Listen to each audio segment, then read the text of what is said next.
begin to realize at the end of the day, as long as there's breath in my lungs, there's hope in our hearts, and giving up's not an option. You and I and we, no matter what your unique situation, your storm, your struggle, your trauma, your abuse, your wounds, your scars, no matter what they are, and I know we've all got them on some way, somehow, some level, whatever they are, I promise you this, you are not a product of your past, you are not a product of your environment or your current unique situation, but you are always a product of how do we navigate through our storm.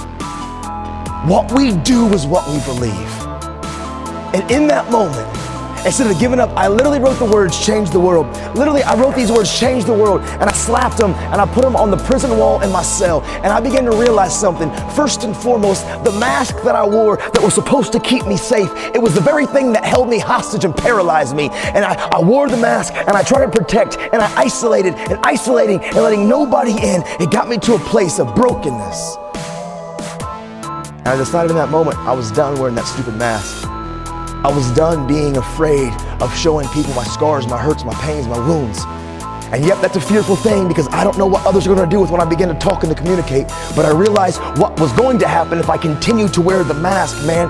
Nothing ever changes unless we change. The mask doesn't keep you safe, it holds you hostage, y'all.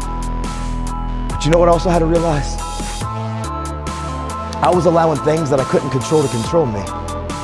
You see, growing up, I blamed everything on my dad. I blamed everything on him. He was the reason that I skipped school. He was the reason for my attitude. He was the reason that I went to drugs. He was the reason for my suicidal thoughts. He was the reason for every destructive behavior. Like, I blamed everything on him being ripped out of my life. But you know what I did? I had walked into this trap. I was allowing things that I couldn't control. Those situations that you didn't sign up for, you didn't want to have to deal with. It knocked, it came in front of you, and I allowed that thing that I had no say over, I allowed that to control me for so long. I was allowing things that I couldn't control to control me. And I had to realize I had to take control of what I can only control. I can't control what you think, what you say, or how you treat me. I can't always control the situations, the struggles, the adversities, the abuses, the hurts, the pains that others have caused me, but I can always control how I react, how I respond, and what I do. I had to take control of me, control what you can control.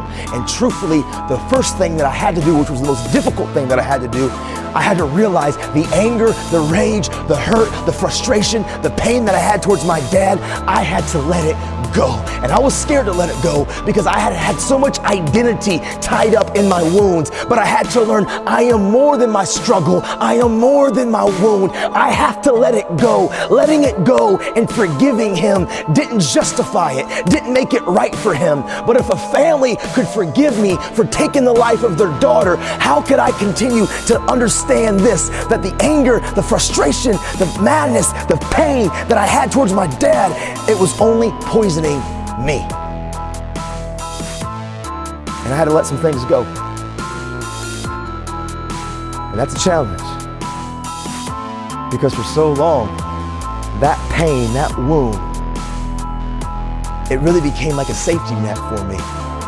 Because it was my go-to. It was my reason for all of my struggles. And if I let it go, then I had to begin to face some of my other hurts and my pains. And that's intimidating and it's scary. But the truth is, when we hold on to these things, it's not poisoning the people who did it to us. It's only holding you hostage. And so, I let it go. It didn't justify it. It doesn't make it okay. It doesn't mean that me and my dad became best of buddies. But it allowed me to begin to continue to pursue purpose. We all got a purpose. Every one of you in this room, you were born to leave your fingerprints on history.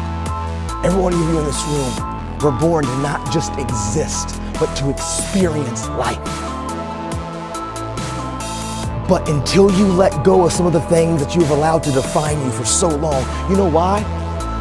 Sometimes we can't change and we can't overcome the suicidal thoughts, the self-injuring mentality, our anger, our rage, our wounds, because all you have been doing for so long, you're consumed by it. All you do is focus on it. It's everything about you, and what you feed and what you focus on, what you feed grows and what you focus on magnifies. And I realized if I stopped being consumed about that, but found the courage to let it go and stop being self-absorbed, but begin to walk even while I was still wounded, begin to move towards my dream. And I realized what I give away, I get to keep.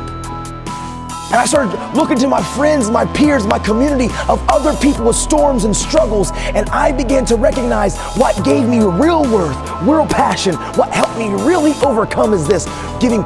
What you give away, you get to keep.